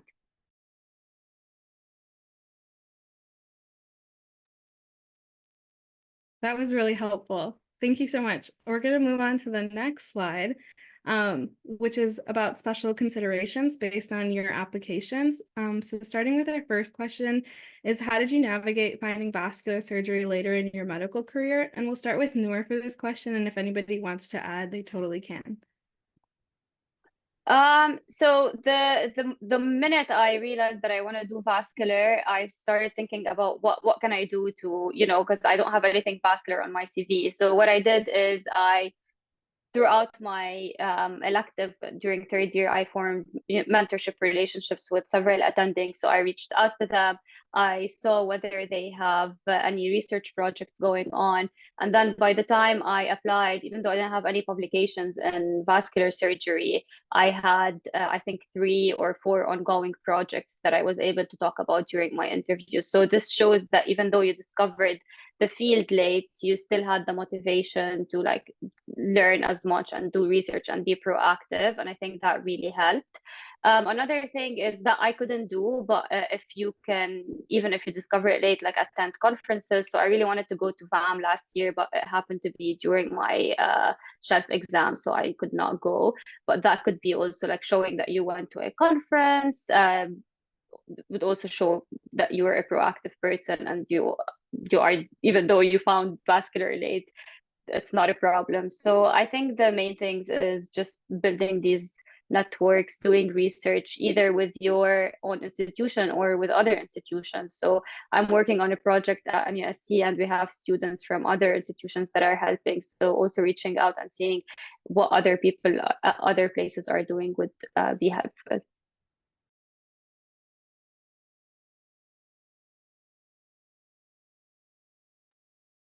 Something else, I think Nora really, that was very well spoken. And I think something I found within the interview process was people were extremely understanding about finding vascular late. They were like, I can't believe, because a lot of them did the traditional route, the 5+2.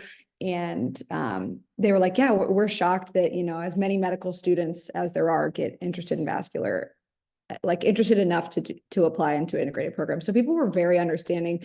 I felt like, and this kind of touches on the next question, I kind of felt like I was worried it was going to be a weakness of my application. And, but I think, how I ended up shaping it within, especially interview conversations, was that I had the opportunity because, I came to it late and I explored so many other things that I now at this point, I feel very confident about this decision because I've really gone through the decision-making process, if that makes sense. And I feel like that was received well.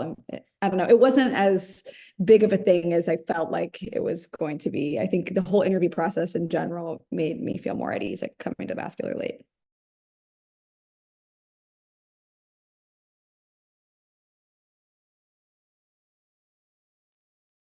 Thanks for that. We're going to go into the next question.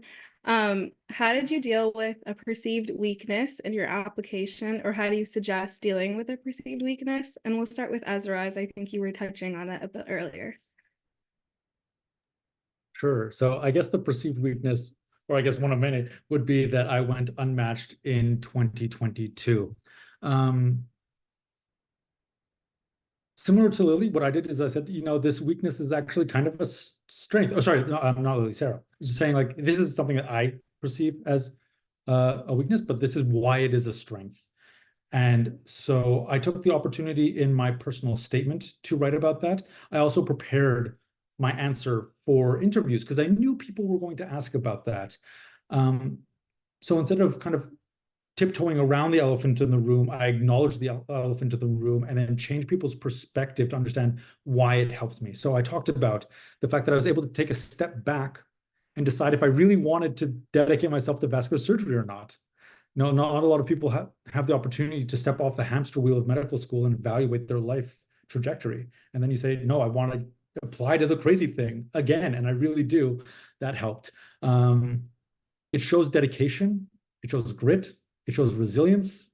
And a lot of people are looking for those characteristics. And so I think if you can reframe the story and tell it in the way that you like, it will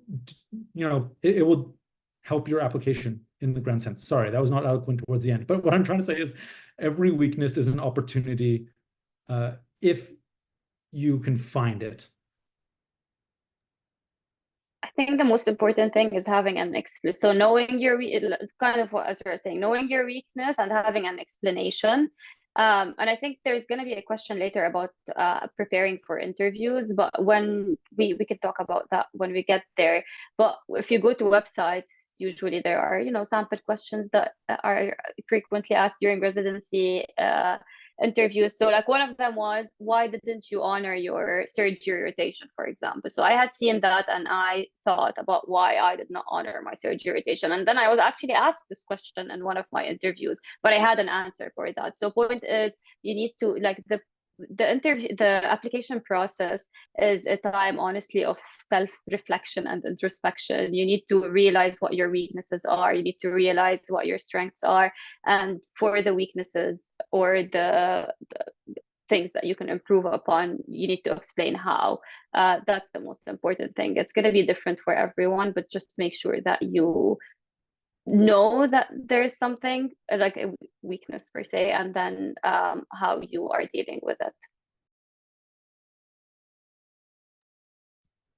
I just want to add, don't underestimate the power of, hard work and taking feedback and, learning from a tough experience, and also just, being positive and enthusiastic. I think people really, like residency is intense, and the advice I got was that, you don't always have to be the smartest person in the room, but you have to be someone that people want to call at 3 a.m. and they want to work with and they want to teach. And so it's not just about being perfect on paper and being better and having more publications than everyone else. That's not actually, I think, what matters most. I think what matters most is that you are teachable and thoughtful, and that you are willing to work hard, and that when you make a mistake, which you will many times in residency, that you are willing to learn from it and to be honest and open about it and to grow from it. And so I agree with what Ezra said, and I agree with what Nora said too. Like, every one of us has a weakness in our application. There is no perfect applicant. But I think if you really have a passion for vascular surgery and you're really excited, and that comes through in your interviews, and you're excited to do this and you're excited to get better and every day to get better, then I think that will kind of compensate for a lot of the things that, may not be there. And again, I think confidence is also important. Like, you're not perfect. You work really hard in medical school. Life is hard. Things happen. But if you're kind of confident in yourself that you can do this and you will be good at that, then you'll convince others. Like people want to see someone who trusts themselves. So if you trust yourself and trust your gut in this, then I think that will actually carry you quite far. Not to be unrealistic, like set appropriate expectations, get good advice, talk to your mentor. Don't like blindly apply without passing step scores or something like that. That would probably not work out super well. But an appropriate level of confidence and enthusiasm, I think, can carry you far.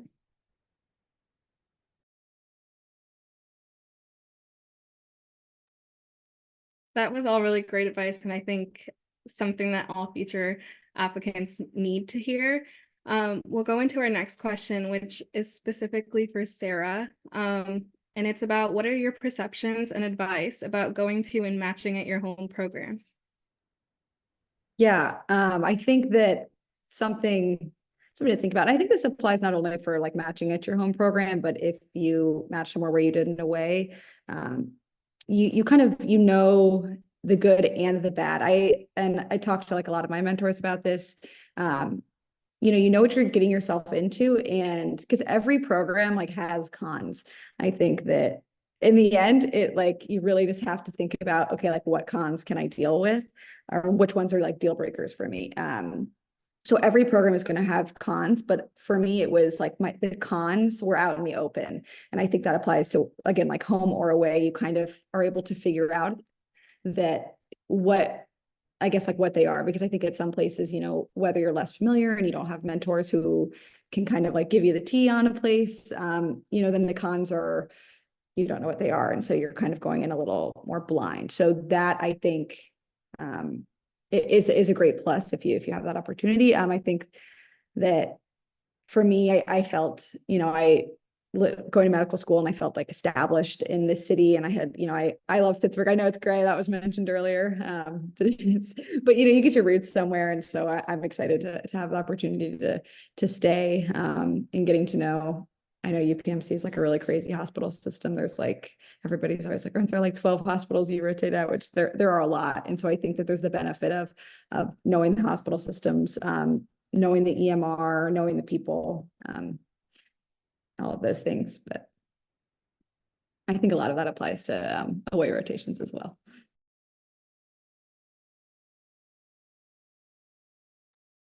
Thank you. I'm going to pass it on to Elizabeth to go through the next questions. Thank you, everyone. On our next slide, we're going to talk a little bit about DO and IMG applicants. We've touched on this briefly, but now we're really going to go into some deeper tips. We'll start off with DO applicants, and we're going to hear from Katie. Okay. So I think my I would say advice. So I was told to rotate do as many aways as possible. So I ended up doing 5 aways. So that was also that was told to me, just to do that. But I think on top of that, to know, I would say, that just gives you more. A lot of DO programs don't have like a home institution that has a vascular program. So there are no DO only vascular surgery programs at all. So you can't just, they're not going to discriminate if you're an MD student applying. There's not anything. So you're applying to everything open, just like everybody else. So I was told to rotate as many places as I could, in terms of aways, so they can see you and meet you outside of your application. I would also say that I know that there's talk, and this might sound weird to MD students, but like, oh, should I take step 2? Should I do da da da? And I would say take all of everything step 2, even though we have to take level 1, level 2, and for our graduation, you have to take every USMLE 1 and 2. Just to be competitive. A lot of even younger surgeons, vascular surgeons on committees that I know, they don't even know that biochemistry is on our level, on our board exams, and it's the same thing. And so I would just know that things haven't changed in terms of being looked at as a different student than just a regular medical student. So I would definitely take step 1 and 2, so they have something to compare your board scores to, because since level 1 and step 1 are pass fail. So you need a step 2 score. And then I would also say, kind of what I saw in the chat too, is just like networking, because vascular surgery is such a small world. I've been in it since 2014, 15, as a NP, and then as a med student, I continued my networking. And then, you know, with your rotations, I would say, it's who you know a lot of times. And if they know the type of student you are, the type of, especially again, going to DO schools, not everybody knows, oh, I went to what LECOM branch did you go to? I went to the one in Florida. That's not Lake Erie. And so that's, you know, that's a very, and again, sorry for the MD people listening to this, and it's not something you can relate to, but it's a really big deal where people don't know where you go to school. They don't know what, oh, was that online? Did you do this? And so I would definitely network so people know who you are in person, going to all these conferences, even if you can just go for a day or two, just getting to know people in the field is huge. And people talk. And so I would say a lot of the opportunities that I had were based off of who I knew, from the research and professionally, when I was working as a nurse practitioner. But I also had the experience to know, like, go to these conferences even as a medical student, and um, meet and learn from everybody in the community of vascular surgery. Thank you, Katie. Our next question is for Ezra. Any specific advice for IMG applicants? Yes, and thank you for the opportunity to talk about this. I just want to start by saying I'm a Canadian applicant, which as a Canadian IMG, I am afforded certain kind of odd privileges in that I don't have to work through the ECFMG until I match, and then I have to work through the ECFMG. Part of that, pros, cons to that is Canadians slip through the cracks because no one's really helping us or watching us as we're doing the application, but there are fewer hoops and hurdles to jump through as an applicant itself. But I have some advice that I think is applicable to any IMG applying to the United States vascular surgery programs. One is the importance of having a US clinical experience. I touched on this before, but it's very important to get a letter of recommendation from an American vascular surgeon, at least one. So what I did was I had 2 Canadian vascular surgeons and an American vascular surgeon and the program director of my current master's, which is another American clinician. But you kind of need the American vascular surgeon to say, yeah, everything that these Canadian vascular surgeons say, true or not. In addition, it's important to show that you have some sort of experience in a US healthcare system. There are going to be differences. The resources that they have are much more impressive to Canada. But again, I was able to see what that is like, talk about that in interviews. But again, they need to know that you have been there and seen it. Moving on, and I'm so happy that Noor mentioned this, but the importance of attending conferences, and then as an IMG, the most bang for your buck is attending VAM, the Vascular Annual Meeting. There, they have a residency fair where you can go around, meet the program directors, meet the people at these institutions. It's very important to shake hands, make eye contact, have some sort of personal relationship with these people as you're going through the interview. Furthermore, when you're at these conferences, that's where you are really strengthening a lot of the professional network you're making. So I was able to get an observership on the West Coast just because I had met someone briefly. I then had coffee with them and they said, you should come visit. And I said, okay, I will. And at the end of the conference, I emailed them and said, I'd love to come visit. When can we arrange this? That all happens because you're having these quote unquote water cooler conversations with people that have the power to invite you. And so I would say, at least try to go to one vascular annual meeting. It's expensive. It's not cheap. The Society of Vascular Surgery does provide some bursaries for visiting students, for visiting trainees. However, in my experience, they are or as far as I can tell, they're given to American students above IMGs. So know that. I applied twice and refused twice. So you're trying to fight an IMG fight, but it's still worth the money, especially if you're going to be spending the insane amount of money to apply and interview, etc. So please consider going to the vascular annual meeting. Another thing is try to become involved in American things at a distance. And there are a variety of ways of doing that. One is research. We talked about that briefly, but you can even just email people, say, I love your research. Can I become involved? There are research opportunities that you can do. You can do research years, and there are a few IMGs that matched this year that matched 2 institutions where they did clinical research rotations previously. The Audible Bleeding podcast, it's the official podcast of the Society of Vascular Surgery. This is something that you can do at a distance. It gets your name out there. It gets your voice out there. You can put it on your application as a publication, and they see that you are involved in American initiatives. Lastly, and I think I mentioned this in the chat previously, but I found it very important to harness vascular surgery Twitter. It's kind of ridiculous, but a lot of the vascular surgery community exists on Twitter, and a lot of the networking exists on Twitter. And so if you can get a Twitter account, be very professional on that Twitter account, but contribute to conversations, Twitter chats, get involved. And that's how people start to see that you are involved in the community. People have been talking about it a lot this evening, but vascular surgery is a very, very small world. One pro of that is that it's fairly easy to make a name for yourself in that world. But the other side of that coin is that it's also important to kind of do so. Luckily, vascular surgery is so spread out across the United States that they use a lot of technology to use, or they use technology as a forum, mainly Twitter or audible bleeding or things of that nature. But I would advise you to try and do that. Again, the recipe that worked for me might not work for you, but I think that attending VAM is worth the money. I think that involving yourself in audible bleeding is fairly easy to do and does pay off dividends, and same for Twitter. I want to add something to because I have a lot of friends who are IMGs.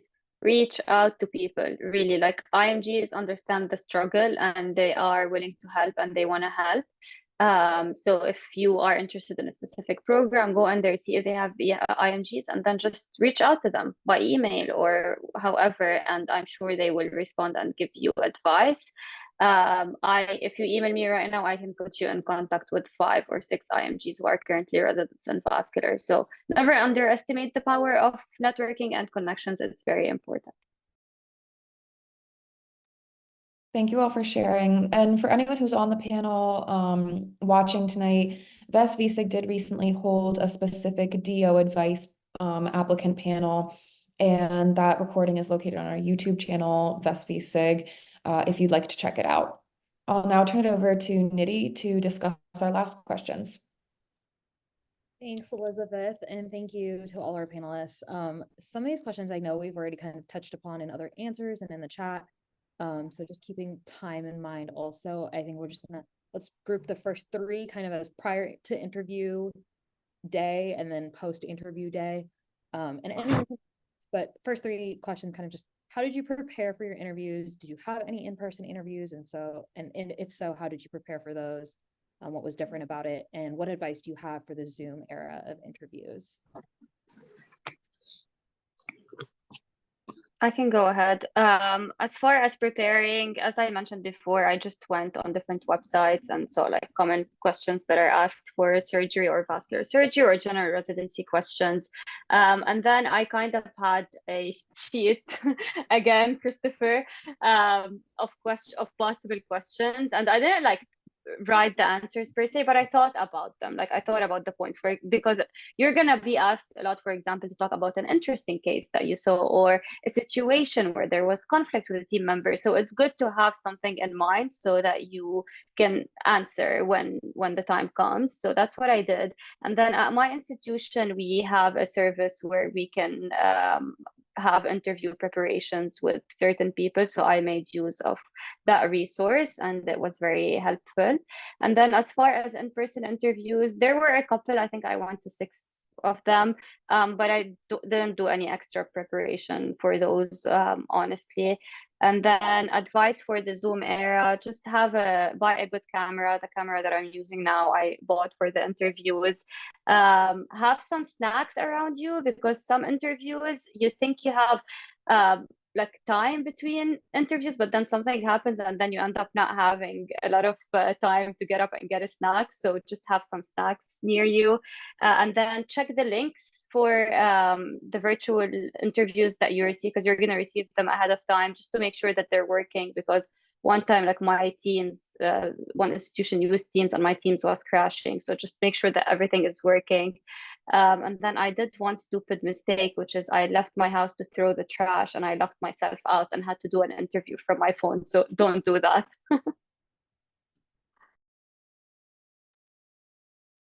As far as interview preparation, I posted a link on the side. The AAMC has a few links about common interview questions. Again, nothing new under the sun. You're going to be asked a lot of the same questions at a variety of institutions. I think knowing your application is important, knowing your strengths, knowing your weaknesses. Also thinking about what you want to speak about, the image that you want to portray, the story you want to tell, and then find a way to work some questions into that. It's kind of just some strategy. But I think that you'll be able to get that from anybody on this panel, or they'll kind of have similar answers for that. Something that I did that I thought was particularly helpful was, actually, let me back up. When you're looking at the websites of the programs that you get interviews at, which you should certainly do, you will start to see that a lot of them are exactly the same, and they're not really going to give you many of the answers you're looking for. Sometimes you'll only get those answers the night before the interview when you meet with the residents, or if there is a Zoom call or sort of orientation. But what is particularly helpful, or I found helpful, was I looked up the staff that I would either be interviewing with if I knew beforehand, or I looked up all the staff at these institutions on PubMed. If you have institutional access, that's amazing, and try and use that. And I found like 3 to 5 papers that I thought were interesting per staff, that I kind of knew who they were, what they're interested in. If there was 1 or 2 staff that I was particularly interested in, I would look up more abstracts. Again, just the abstract. No need to read the entire paper, but just the abstract, so that I knew who I was talking to. What I also did was, for each person I was talking to, I prepared 1 to 2 questions. Now, you will be able to prepare some questions that you can ask anybody. In fact, I would have those up your sleeve. But having a personalized question is quite helpful. For example, one of my interviews, I showed up and they said, okay, what questions do you have for me? And the entire interview was 15 minutes of me asking questions. Luckily, I had a few that were tailored to that person, and I had a few that were tailored to anybody and were program specific and weren't, what is your open endo balance?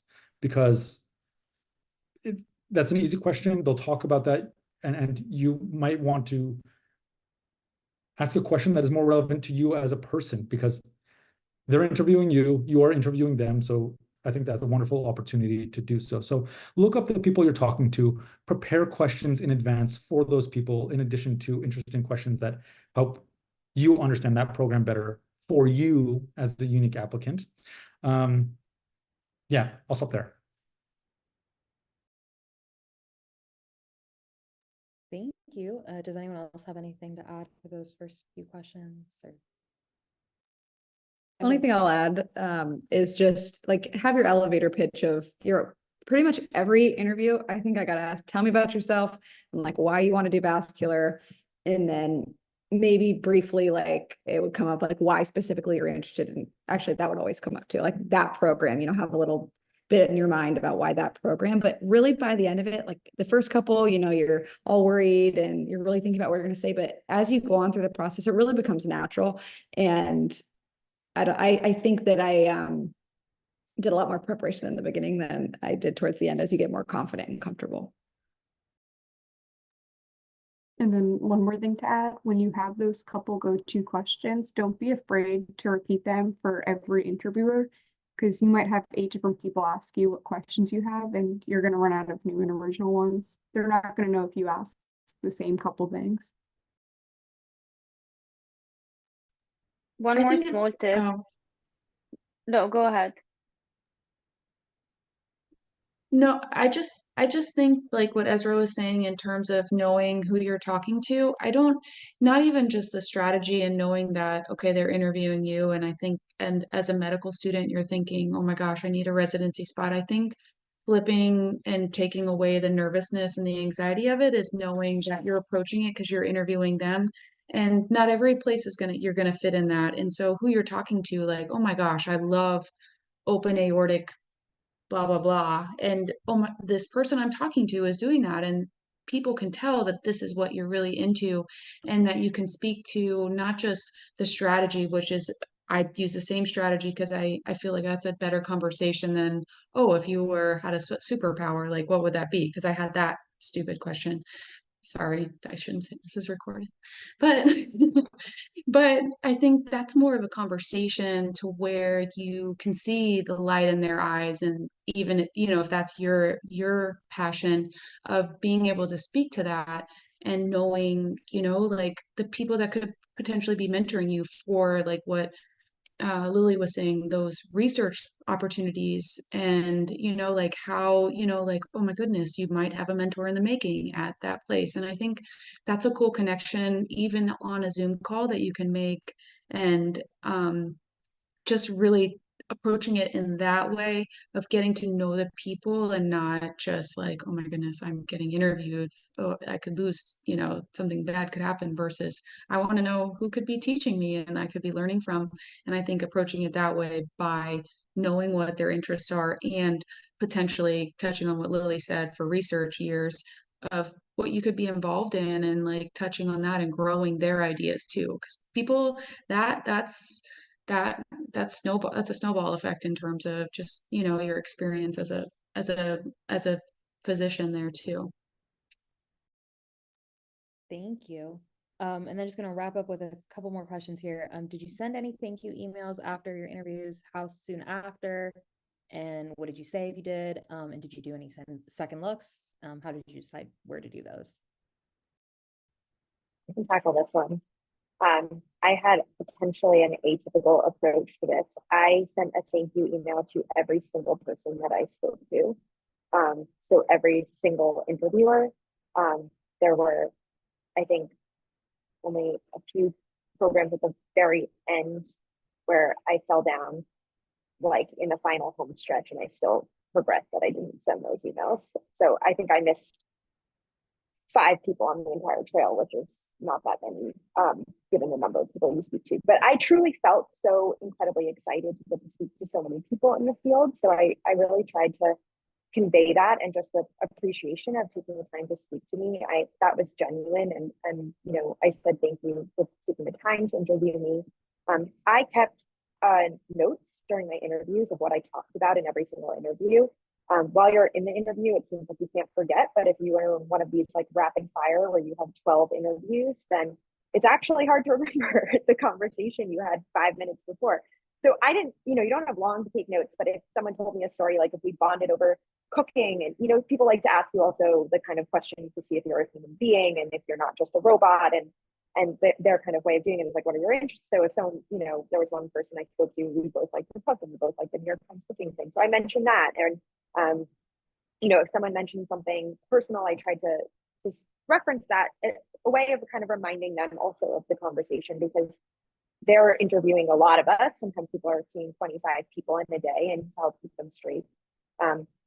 Do I think these make a difference? I have no idea, but everyone has said this 100 times, the vascular is a small field. And I think you really want to move forward with just good feeling, because no matter where you end up, these will be people that you will see at conferences, that you may end up working with in the future. You may actually have a job with in the future. And it is really nice that people take the time to talk to you about you. Like, that is just so incredibly nice and affirming.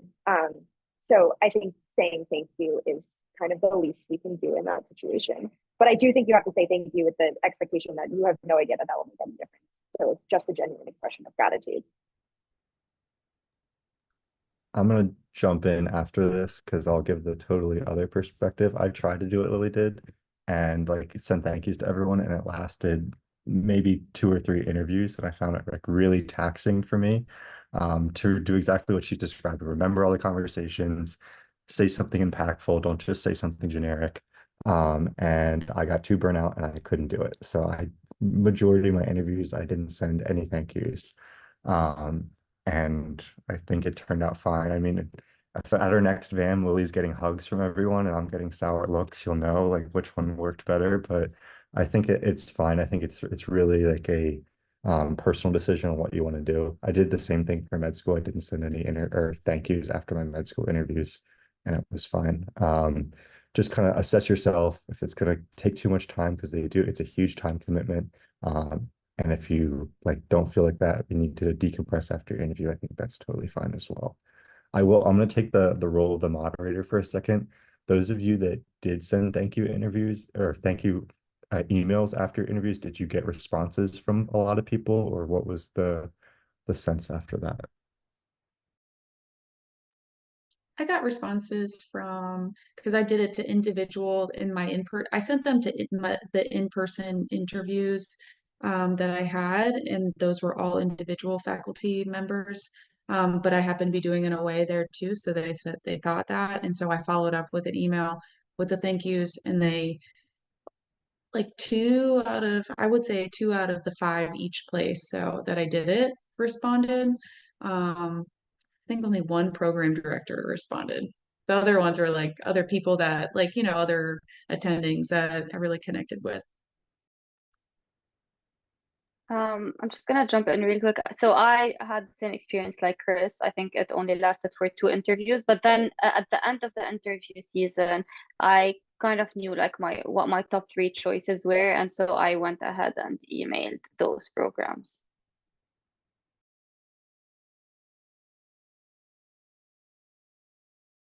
Great, thank you. Does anyone else have any last things to add for any of these questions? If not, I know we can move to the next slide. I know we were planning to kind of do a Q&A, but I think our panelists have been amazing and have already kind of answered most of the questions in the chat.